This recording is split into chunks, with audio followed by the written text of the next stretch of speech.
புதுச்சேரி சட்டமன்ற சபாநாயகர் நீக்குவதற்கான தீர்மானத்தை நான் தற்போது சட்டப்பேரவை செயலரிடம் சமர்ப்பித்து அதற்கான நடவடிக்கையில் இந்த சட்டமன்றம் இறங்கணுன்றது கோரிக்கை கொடுத்துக்கிறேன்.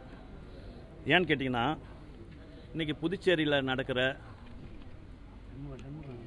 சட்டமன்ற உறுப்பினர்களுக்கான மாண்பை குறைக்கும் விதமாக திரு மாண்பு சபாநாயகர் அவர்கள் சட்டமன்றத்துக்கு உண்டான மரியாதையும் மாண்பையும் குறைச்சி நிற்கிறாருன்னு தான் இது எல்லாருடைய சட்டமன்ற உறுப்பினருடைய வாயிலாக நான் தெரிவிச்சுக்கிறேன். ஏன்னா அவர் சபாநாயகராக செயல்பட விட்டுட்டு அவர் ஒரு கட்சி தலைவர் மாரி செயல்பட்டுங்கிறது உங்கள் பத்திரிகையாளர்கள் எல்லாருக்கும் தெரியும். இன்றைக்கி ஒரு 2 நாளைக்கு முன்னாடி கூட பார்த்தீங்கன்னாக்கா ஒரு கமிட்டி கூட்டத்தை இவர் தலைமையில் நடத்துகிறார். இது என்ன இது, அதுக்கு ஒரு சேர்மன் இருக்கிறாங்க, எல்லாத்துக்கும் சேர்மன் போட்டுக்கிறாங்க. சட்டமன்றத்தில் அது அறிவிச்சு தான் நீங்கள் எல்லாம் செய்கிறீங்க. ஒரு கமிட்டியை கூட இவர் சுயமாக நடத்த விட மாட்டுறாங்க. உதாரணத்துக்கு நீங்கள் பார்த்துருப்பீங்க, என்னுடைய விஷயத்தில் நான் அஷூரன்ஸ் கமிட்டி சேர்மனாக இருக்கக்குள்ள நான் தெரியப்படுத்தணுமே தவிர என் தலைமையில் நடத்தி அதை அதிகாரிகளுக்கு கேள்விகளை வச்சு வினாலாம் அதுக்கு பதில் வாங்கி சட்டமன்ற உறுப்பினருக்கு தெரியப்படுத்துகிற ஒரு கமிட்டியில் இருந்தேன். ஏன்னா சட்டமன்றத்தில் அமைச்சர் பெருமக்கள் மற்றும் முதலமைச்சர்லாம் வாக்குறுதி கொடுக்கறத அதை நிறைவேற்றிட்டாங்களா அதிகாரின்னு சொல்லிட்டு இருப்பேன். இதை கூட என்ன செயல்பட விடக்கூடாதுன்றது ஒரு தனிப்பட்ட காழ்ப்புணர்ச்சி மூலிமா அவர் எந்த ஒரு முன்னறிப்பும் இல்லாமல் என்னுடைய பதவியை எடுத்துட்டார். அப்போ இவருக்கு யார் அந்த அதிகாரம் கொடுத்தது? இது சட்டமன்றத்தில் அனைத்து கட்சி உறுப்பினர்களும் சட்டமன்ற சிஎம்மும் எல்லாம் பரிந்துரை பண்ணி கொடுத்த பதவி. இவர் தனிப்பட்ட முறையில் எடுத்தார். அதை பற்றி நான் பதவி கேட்கறதுக்கோசம் இதை பண்ணவில்லை. இதை மாதிரி ஒவ்வொரு செயல்பாட்டையும் அவர் தவறாக செய்கிறாரு. அதே நேரத்தில் அரசு நிகழ்ச்சி எல்லாத்துலேயும் இவர் போய் கலந்துக்கிட்டு தப்பு. ஒரு அமைச்சர் இருக்கிறாரு, சிஎம் இருக்கிறாங்க, அவங்களுடைய மதிப்பு குறைக்கிற விதமாக இவர் போய் முன்ன உட்காந்துக்கிறார். அப்போ சபாநாயகர்ன்றது ஒரு மேம்பட்ட ஒரு தகுதியான ஒரு பதவி. அந்த பதவி இவர் போய் வைக்கிறதுனால மற்றவங்களுக்கு அந்த மரியாதை குறையுது. அப்போ சபாநாயகருக்கு உண்டான மரியாதையை இவர் போய் கேட்டு அங்கேயும் வாங்கிக்கிறதுனால சட்டமன்ற உறுப்பினர்களுக்கோ இல்லை முதலமைச்சருக்கோ இல்லை அமைச்சர்களுக்கோ உண்டான அங்கீகாரம் இவரால் குறைக்கப்படுது. அது மட்டும் இல்லாமல் ஒரு நேல் முதலமைச்சராக அவர் தன்னை அறிவிச்சுன்னு அவர் பாட்டுக்குன்னு எல்லா இடத்துலையும் நீங்கள் பார்த்தீங்கன்னா சபாநாயகர் சிஎம் ரூம்லேயே தான் இருக்கிறார். நீங்கள் அவர் ரூமில் இருக்கிறதோட நீங்கள் கணக்கு எடுத்து பார்த்தீங்கன்னா இந்த 3 வருஷத்தில் அவருடைய அலுவல் பணியோட சிஎம்முடைய அலுவல் பணியை குறைச்சிட்டு இவர் போய் அங்கே உட்காந்துன்னு எல்லா அதிகாரியும் உன்னை நடவடிக்கை எடுத்துருவோம், அது எடுத்துருவோம், சிஎம் வச்சுன்னே பேசுகிறார். இதெல்லாம் ஒரு சட்டமன்ற சபாநாயகருக்கு அகந்தது இல்லை. அதனால் இதெல்லாம் சுட்டி காட்டி அவர் மேலே நிறைய ஆதாரபூர்வமான குற்றச்சாட்டை தான் நான் கூறுறேன். அதுக்கு ஆதாரம் இருக்குது எல்லாத்துக்கும். சபாநாயகர் முதலமைச்சர் அலுவலகத்துக்கு போகிறதோ அதே மாதிரி கமிட்டி கூட்டுறதோ அதெல்லாம் அவர் விதிக்கு உட்பட்டு இருந்தாலும் நீங்கள் சொல்கிற காரணங்கள் அது சரியாக பொருதில்லை. அவர் பதவியில் நீக்கிறதுக்கான காரணமே இல்லையே. காரணமே இல்லையா?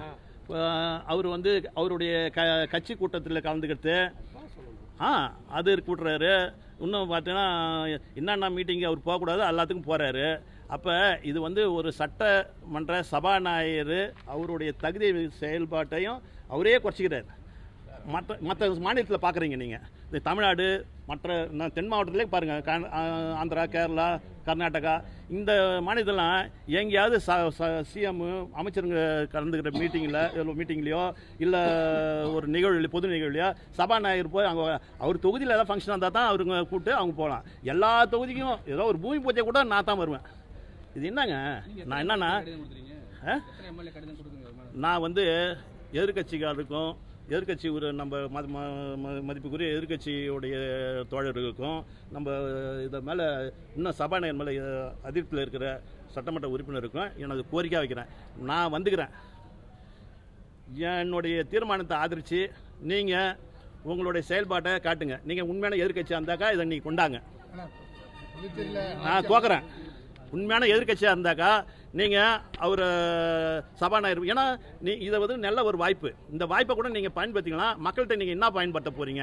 அதனால் நாடகம் தேவையில்லை, செயல்பாட்டில் வாங்க, மக்களுக்கான சேவையை செய்யுங்க. இதன் மூலிமா நீங்கள் யாருன்றதையும் வலியுறுத்துங்க. நான் வந்து அவங்க கூட ரெக்வஸ்டாகவே கேட்குறேன். சபாநாயகர் மேலே வந்து நீங்கள் நம்பிக்கையில்லா தீர்மானம் கொண்டு வரனாக்கா 3ல் 1 பங்கு உங்களுக்கு வந்து மெஜாரிட்டி இருக்கணும். இப்போ உங்களுக்கே தெரியும் இன்றைக்கு இந்த அரசில் இப்போ ஒரு ஒரு ஒரு பிரிவாக செயல்பட்டுக்கிறாங்க, அவங்கவுங்க ஒரு பிரிவாக செயல்பட்டுக்கிறாங்க.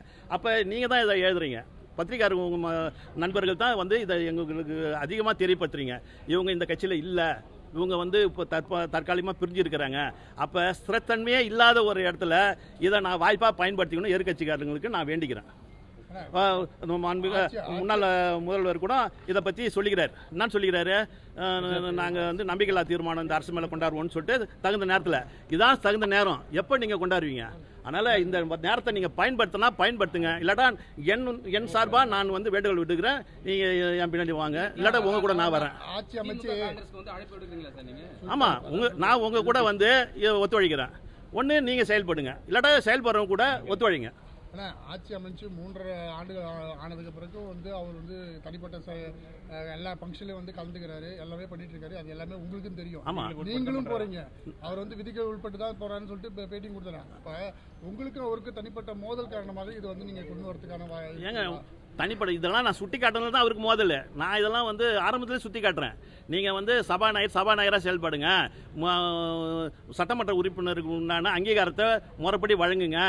இந்த கமிட்டி கூட்டத்தெல்லாம் அவங்க நீங்கள் தலைவர் போட்ட பிறகு நீங்கள் வந்து உட்காராதீங்க, நீங்கள் அனுமதி கொடுத்தா தான் நடத்தணும்னு சொல்லிட்டு இந்த செக்ரட்டரி சொல்கிறாரு. இதெல்லாம் தவறு அப்படின்னு சுட்டி காட்டுறதுனால அவர் காழ்ப்புணர்ச்சியில் பண்ணுறாரு. நான் அப்பையிலேருந்தே சுட்டி காட்டினுக்கிறேன், இன்றைக்கி சுட்டி காட்டல. நான் வந்து இதை வந்து என்னை பதவி நீக்கிறதுக்கு முன்னே சுட்டி காட்டி பேட்டி கொடுத்துக்கிறேன், இது சம்மந்தமாக அறிக்கையும் கொடுத்துக்கிறேன். அதை கூட சொன்னேன், என்ன எப்போ நீக்கினாங்க, நான் எப்போ சிஎம்கிட்ட மனு கொடுத்தேன்னு கேளுங்க. இது செயல்படவே விட மாட்டேன். இது பாருங்கள், இன்றைக்கி சட்டமன்ற உறுப்பினர் சபாநாயகர் அலுவலகம் பூட்டியே கிடக்குது. இன்றைக்கி 4வது மாடியில் கமிட்டி அலுவலகம் அதை வந்து ஆக்கிரமித்து வச்சுன்னுக்கிறாரு. அப்போ இந்த சட்டமன்ற செயல்பாட்டே முடக்கி வச்சுன்னுக்கிறாரு. இன்றைக்கி மழை பெய்யுது, அங்கே போய் வெய்ய காய்ந்தாலும் அங்கே வந்து ஒரு ஏசி ரூமு, ஒரு பெரிய ஹாலு, அந்த இடத்துல ஒரு ஆஃபீஸருங்க வந்து, சார் நம்ம ஆஃபீஸருங்களை ரொம்ப சொல்கிறார், நாங்கள் உண்மையாக சொல்கிறோம், அந்தமாதிரி சில ஆஃபீஸ் செயல்படாது. இவர் அதிகாரம் துஷ்பிரயோகம் பண்ணி நான் அவங்கள பதவியில் இது உங்களை நடவடிக்கை அது எடுத்துன்னு சொல்கிறாரு. சரி, நாளைக்கு இங்கே ஒரு சட்டமன்ற கட்டடம் ஏதோ கட்டணம்னு சொல்லின்னுக்கிறாரு. அது அவர் எந்த காலத்தை கட்ட போகிறாரு அது தெரியல. நான் இருக்கிற அலுவலகத்தை யூஸ் பண்ணுறதுக்கு அதிகாரிங்க வந்தால் உட்காரதுக்காக அலுவலகம் திறந்து விடுங்க, அதையும் ஏன் பூட்டி வச்சுக்கிறீங்க? அவங்க வந்தாக்க சிஎம்ஐ பார்க்க வராங்க, சபாநாயகர் பார்க்க வராங்க, மந்திரியை பார்க்க வராங்க. அவங்க வந்து என்ன சார், ஒரு ஐஏஎஸ் ஆஃபீஸர் கை கட்டினா சார் நீங்கள் வந்து நிற்பாங்க, அவங்களை உட்காரது கூட இங்கே ஒரு அலுவலகம் இல்லையா? சரி, அதையாவது திறந்து விடுங்க, அதையும் பூட்டி வச்சுக்கிறீங்க. அதாவது ஆக்கிரமிப்பு தான் நடக்குது இங்கே. அந்த ஆக்கிரமிப்புக்கு இன்னொன்று 2-3 தகவல் இருக்குது. நான் ஒன்று சொல்கிறேன். இன்றைக்கி அதே இந்த இடத்துல இப்போ நான் இன்னொரு அலிகேஷன் சொல்கிறேன். சட்டமன்ற அந்த செயலாளருடைய கொஞ்ச நாள் முன்னாடி பார்த்துருப்பீங்க, அவருடைய வீடியோ இப்போ அனுப்புகிறேன் நான் உங்களுக்கு. ஒரு மனு வாங்குற விதத்தை பாருங்கள். ஒரு சட்டமன்ற உறுப்பினர் ஒரு மனு கொடுக்குறாரு, எவ்வளோ மரியாதை வாங்குறாரு பாருங்கள். அதை வாங்கி கண்ணில் கூட இப்படி வைக்கிறார். அப்போ எவ்வளோ அவர் வந்து இன்றைக்கி சட்ட செயலர், சபாநாயகருக்கு பிஎஸ், இன்னொரு துறையில் வந்து டிஸ்ட்ரிக்ட் ரிஜிஸ்டர். சார் எதை சார் ஒழுங்கா சார் பார்த்தீங்களா? அங்கே பத்திரப்பதிவு அலுவலகத்தில் அவ்வளோ முறைகேடு நடக்குது. அதை நான் வந்து இன்னொரு தகவலாக சொல்கிறேன், அது ஆதாரபூர்வமாக நான் சொல்கிறேன். அதாவது இன்றைக்கி ஊட வந்து யாரும் வந்து நிம்மதியாக இருக்க முடியாது. நம்ம வீட்டில் நம்ம கூட நினச்சின்னு இருப்போம். அதை இன்னொரு வாரத்தில் யார் பேரில் பதிவுவாங்க, கொஞ்சம் ஜாக்கிரதையாக இருங்க, அதுக்கு ஆதாரமாக நான் தரேன்.